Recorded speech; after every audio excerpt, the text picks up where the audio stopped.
This should be a good one upcoming. Mark Breland defends his welterweight championship against Marlon Starling. Breland, the former five-time New York Golden Gloves champion, now advancing in the pro ranks in what should be an exciting contest here.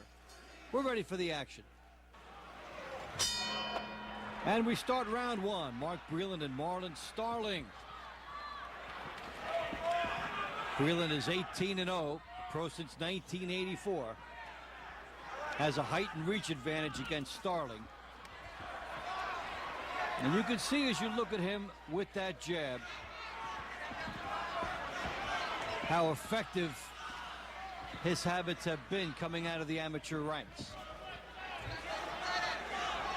As mentioned, a five-time New York Golden Gloves champion and then the 1984 Olympic gold medal champion. He had 2 knockout victories and 4 victories that were scored 5-0, which meant 5 judges went with him. So in the fights in which judges scored the Olympics for Breland, as that's a slip, he was 20-0 on the judges' scorecards. And he has carried that over into the pro ranks. Glad you're enjoying this fight with us. I'm Dave Bontempo. Marlon Starling, meanwhile, started out 25-0 before losing to Donald Curry. He won 6 more fights and lost to Curry again. Won a few more fights, then lost to Johnny Bumpus. So he is searching for a way to get over the top in a meaningful fight. And to do that, he'll have to get inside the taller Breland.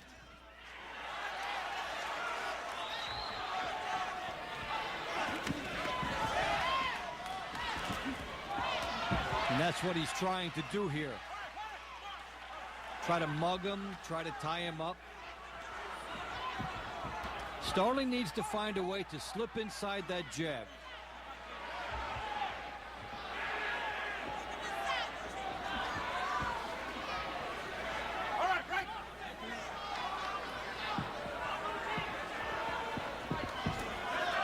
He knows that if he stays on the outside of Breland's jab, it will be a very difficult night for him. Good uppercut by Breland behind the jab.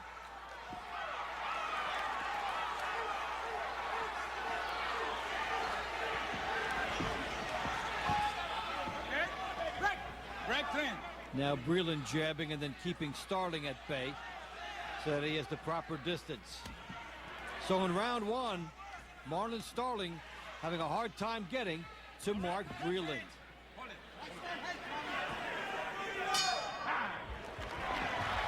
We start round number 2. Mark Breland in the blue trunks, defending his welterweight championship.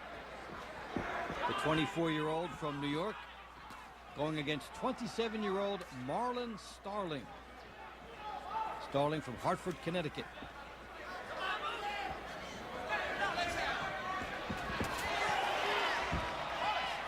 Some dueling right hands there as Breland tried to get his in behind the jab, and Starling tried to slip his in countering mode.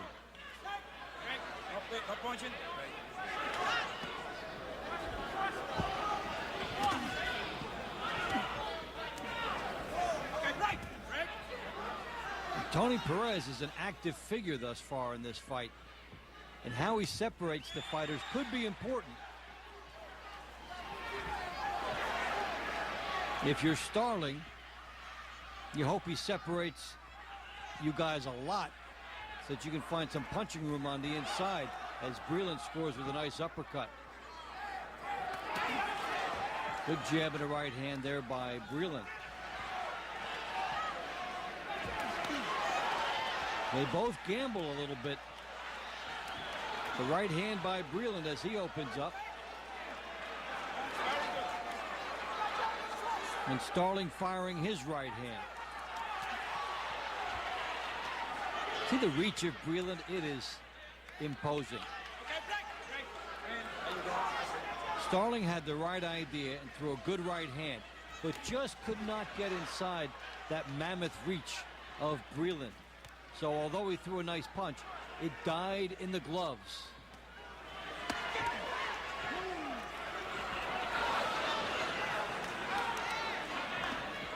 Breland keeping the jab out.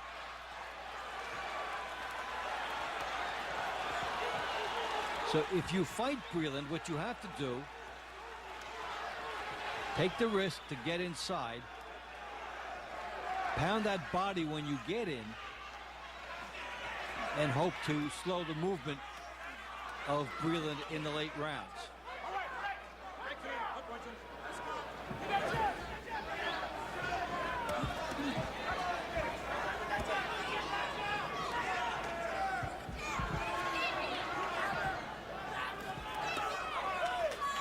Breland on the outside, Starling trying to get in.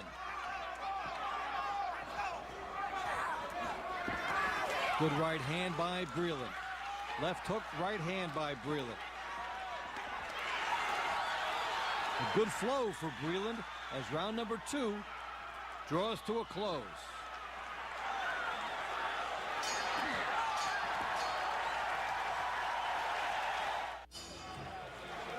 Round 3 underway. Mark Breland in the blue trunks against Marlon Starling, who just fires him into the ropes. It's all part of the message sending between these guys. Starling wants to overpower Breland, and he wants to get close enough to do that.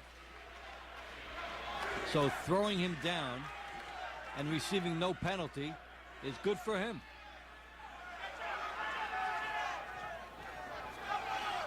Now, if you're Starling, you don't want to risk doing that a second time.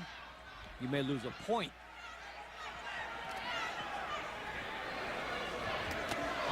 Good jab and a right hand by Starling.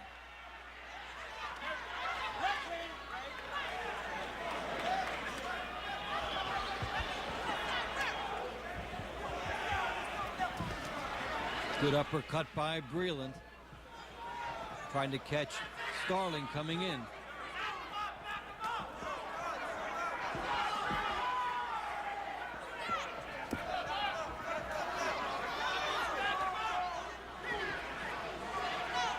Starling with the head movement, trying to force an opening, hoping to get Breland to commit to something. And Breland stays unflappable on the outside with the jab. There's a hook by Breland.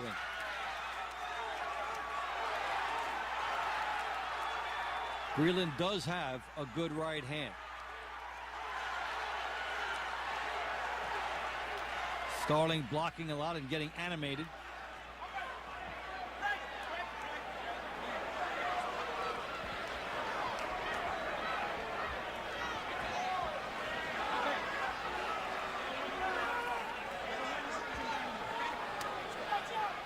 Again, the separation as they look for positioning on the inside.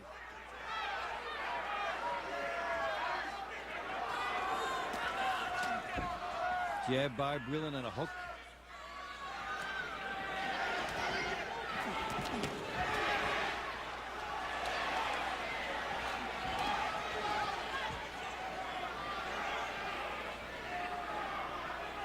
Breland staying outside smartly.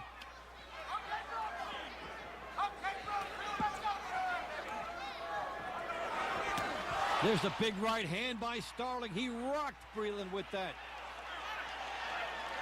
Unfortunately for him, it comes at the end of the round, but Marlon Starling enjoys a moment.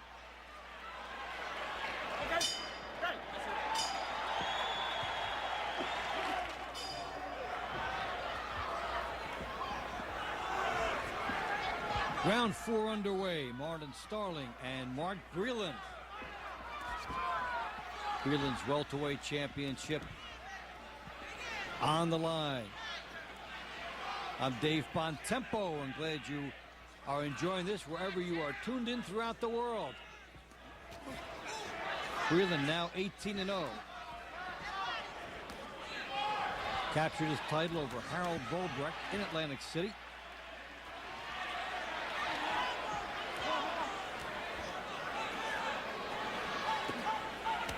Making a rapid-fire ascent from his 1984 Olympic gold medal days.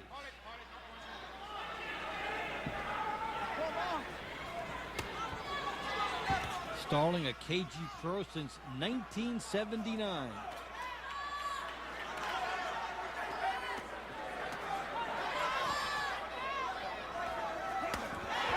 Good right to the body by Breland. And Starling has knocked on the door in major fights.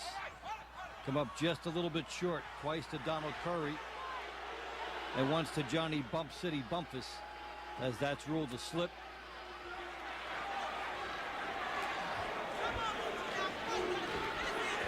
Can Starling solve Breland here?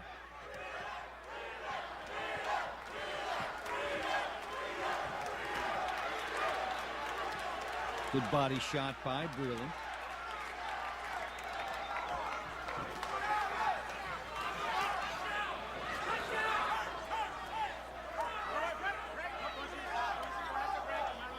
Starling looking for room on the inside, as has been the fight custom for him. When he gets room, he lands good shots like that one.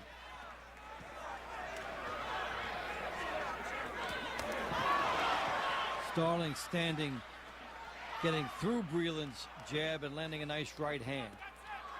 Good body shot by Breland.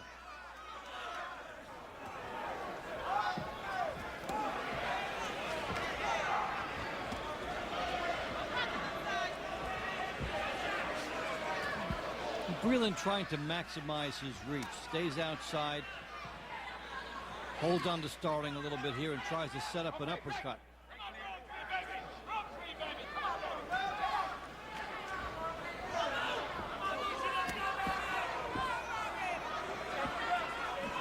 Look at where Breland's left hand is, and that's a target for Starling to shoot over throughout the course of this fight as we come to the end of round 4.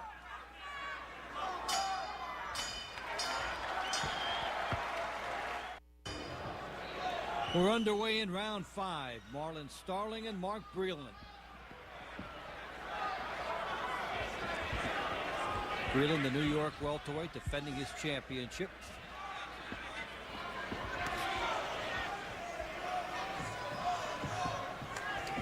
He's been able to stay outside and operate behind his jab so far.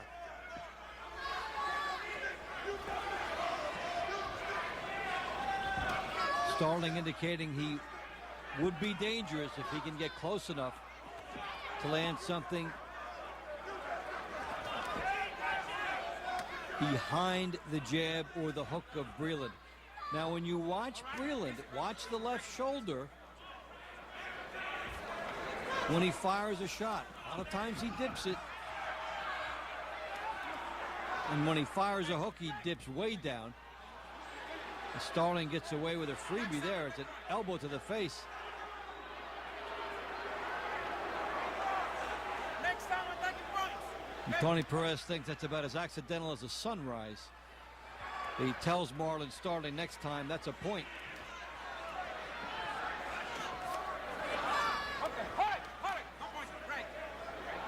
And he's absolutely right. That was deliberate by Starling as he tried to get positioning.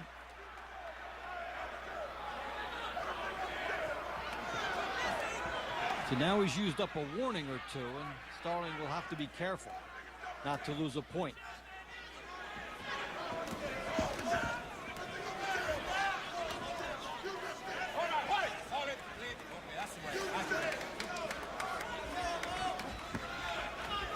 Starling trying to crowd Breland here.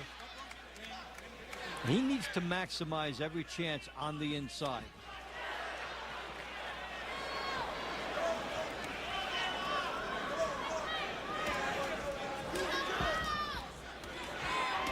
Good uppercuts by Breland as Starling forced him to engage.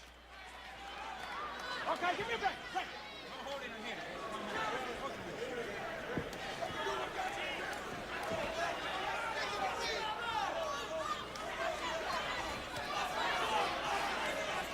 Two jabs and a right hand from Breland.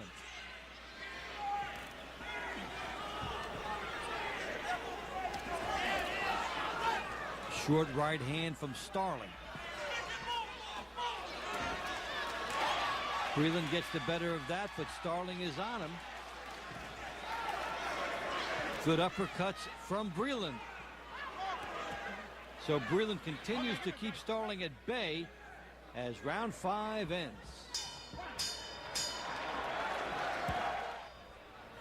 We start round 6. Mark Breland and Marlon Starling. Breland doing a nice job staying on the outside and keeping Starling away. And some interesting advice coming Breland's way from two of the best in his corner between rounds, Lou Duva and Joe Fariello, discussing whether to keep Starling on the outside or turn him or hold him. All of these discussions are part of Breland keeping Starling away from him. And Starling complaining to Tony Perez about Breland's tactics here. And so Starling trying to wrestle Breland, shoves him down for the 3rd time. And now the point has been taken.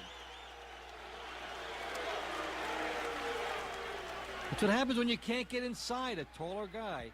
Sometimes you get frustrated, and Starling did. And we've seen how he tried to muscle Breland to try to get inside, establish position. And now Breland shoved Starling off. Starling had a good point. He figures if Breland can push, why can't he?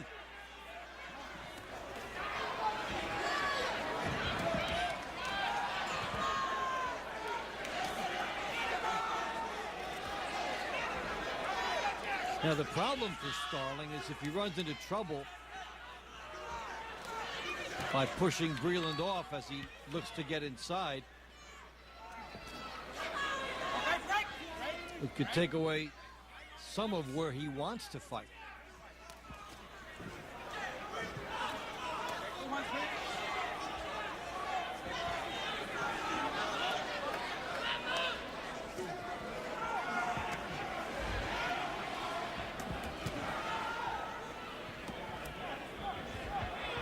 Breland able to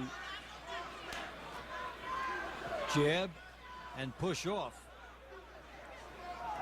He can also set up Starling for an uppercut the way he's leaning back and Starling is coming to him. Now there's Breland pushing off and shoulder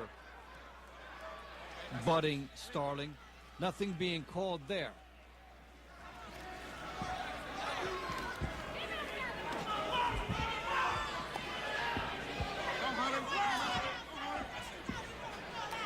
Starling tries to work through what Breland is doing, but he lost a point as we come to the end of round 6.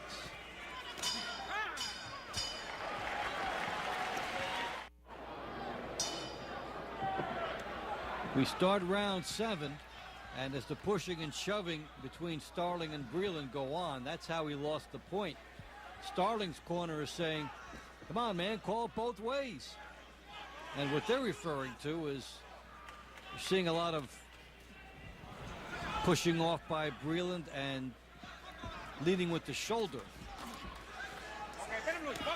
So that hasn't been called. But Starling began earlier on the push-off department, and he lost a point last round. So Breland comfortably out in front. Entering the 7th.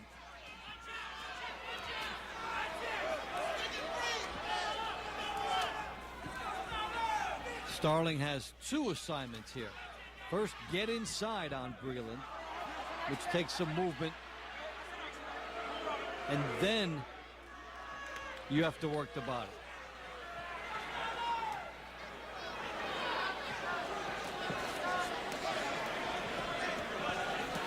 No knockdowns in the fight, but 4 pushdowns so far.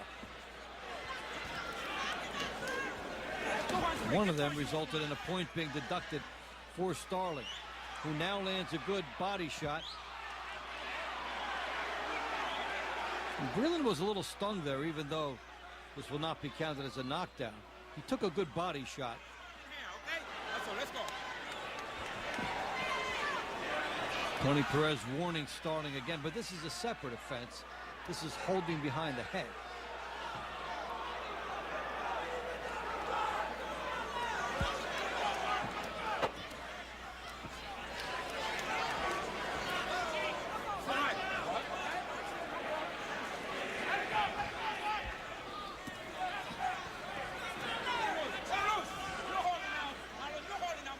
Breland continues to go to work as you take a look at Mike Tyson in the crowd.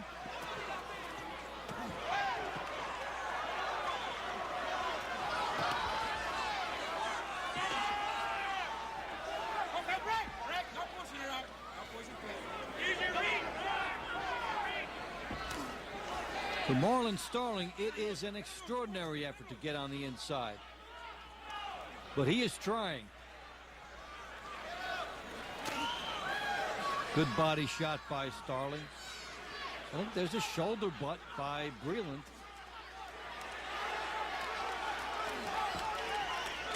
And nothing called on him. Another toss down. And so this round heads into the books.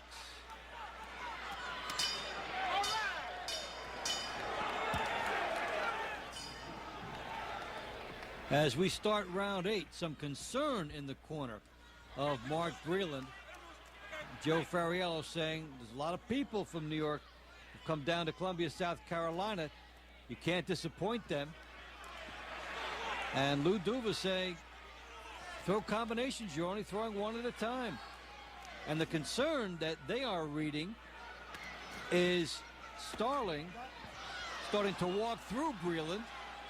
He nails him to the body here again. But it will not be considered a body shot. It's a low blow. You can get up to 5 minutes. Are you ready? Starling loading up, and that one was low as he looked to get in a good body shot and missed. That happens sometimes when you're out of position. You try to fire your shot, and it's errant. And Starling has had all kinds of trouble on the inside against Breland. Been called for a penalty. He's been warned on a number of occasions. But he is trying to muscle him right now. Body shots here by Starling.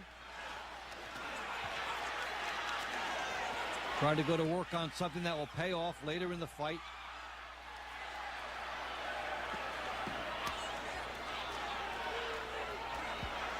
No official knockdowns, but Breland has been down about 6 times. Tossed down, and then there was one low blow. But Starling is getting closer to him. And the punches that he is landing have more effect than the earlier ones. Good hook to the body from Starling. He is just walking through Breland's jab now. Willing to pay whatever price there is for the privilege of getting close so that he can take his shot. Starling has to be way behind on the cards, but he is in combat mode for the inside. Covering himself up fairly well until then to work on the inside, and then here are some good shots by Starling. Getting inside, and Breland can't keep him off as easily as he did before. Breland starting to show some wear and tear, and Starling sensing that as we come to the end of round number 8.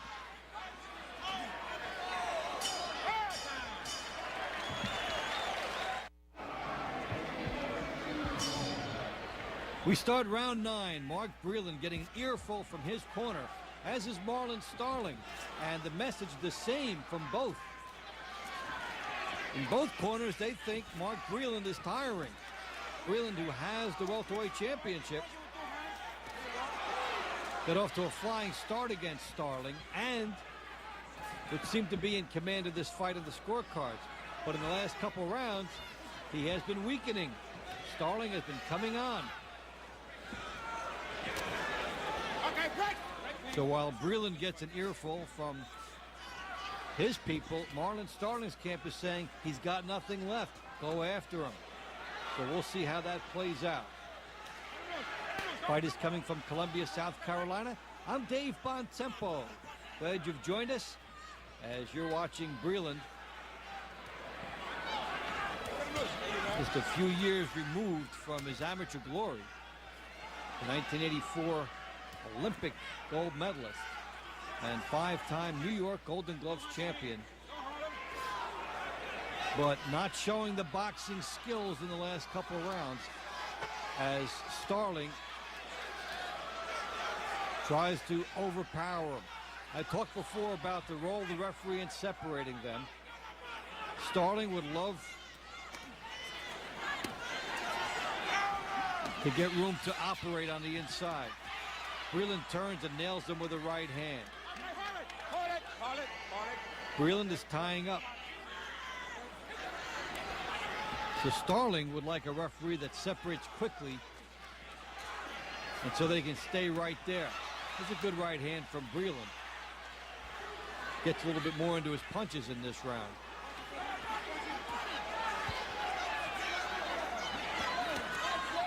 Starling is making an investment with these body shots, hoping they pay off later. Because for the last 3 rounds, he has been camped in front of Breland, doing the best he can to work inside.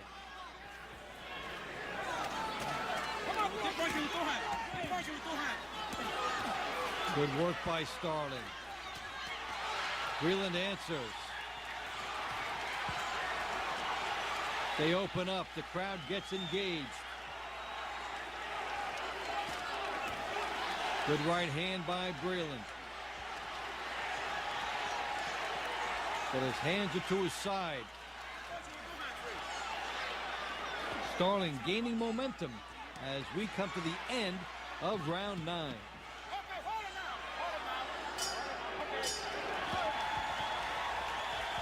Don't fight him inside.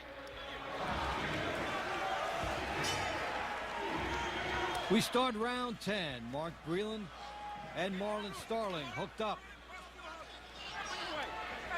in Columbia, South Carolina.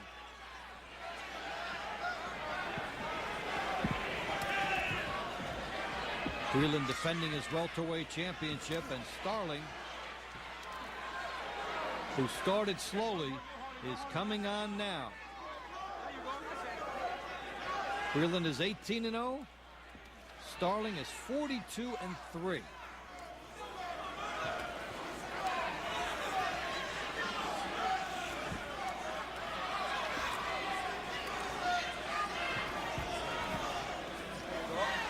Both with decorated amateur backgrounds.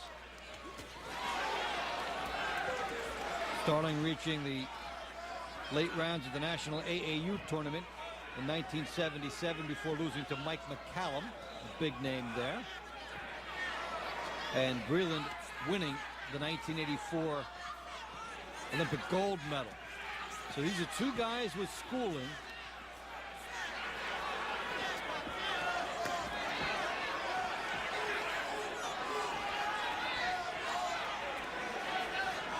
And you're seeing Breland outbox Starling. But Starling becoming effective on the inside. Good hook by Starling. And he will need something big. All right, give me a break. Okay, give me a break. All right, fellas. Fight is getting better.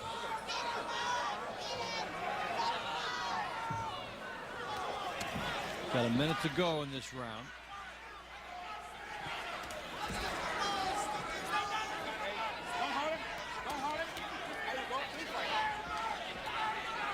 Breland jabbing, not a lot on it. Works the body pretty well here.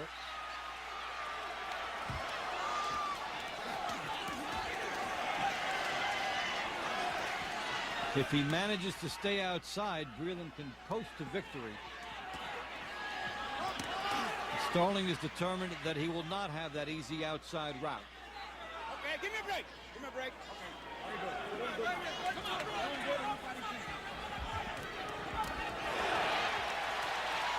Some good work here by Breland. And it's a pro Breland house. They appreciate that. So he's found a little second wind in the last couple rounds. So Breland doing well at the end of round 10.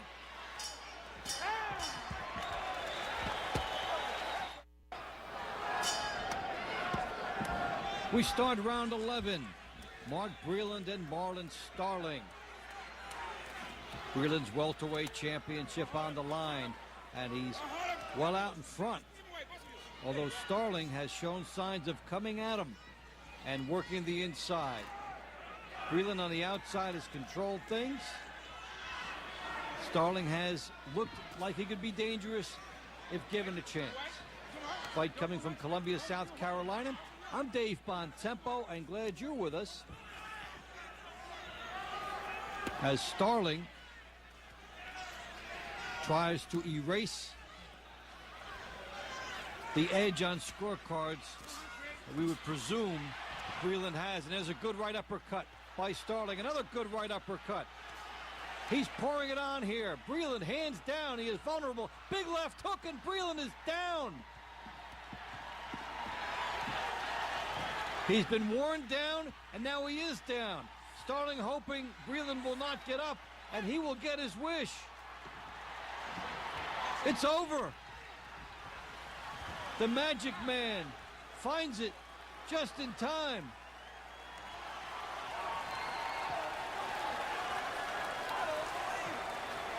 Starling so far behind. And drops the goods on Breland to take the championship. The drama of boxing.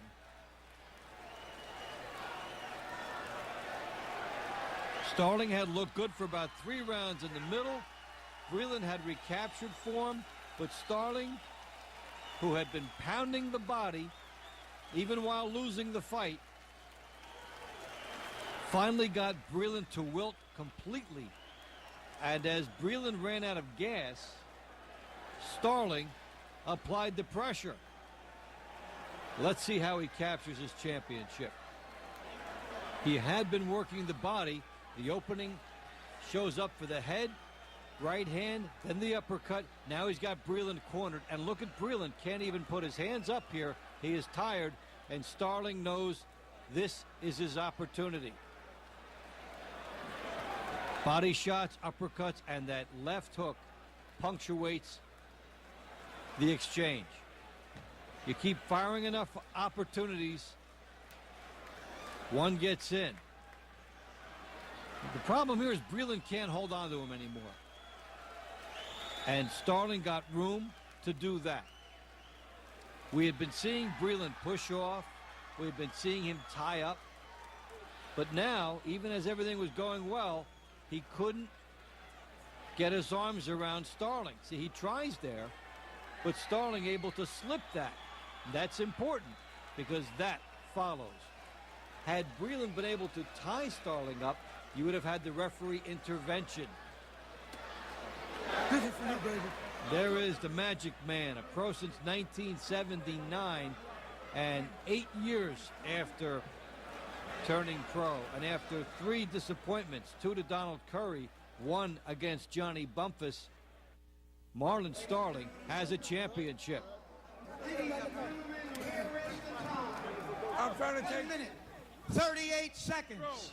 of the 11th round, winner by knockout and new WBA welterweight champion, the Magic Man, Marlon Starling.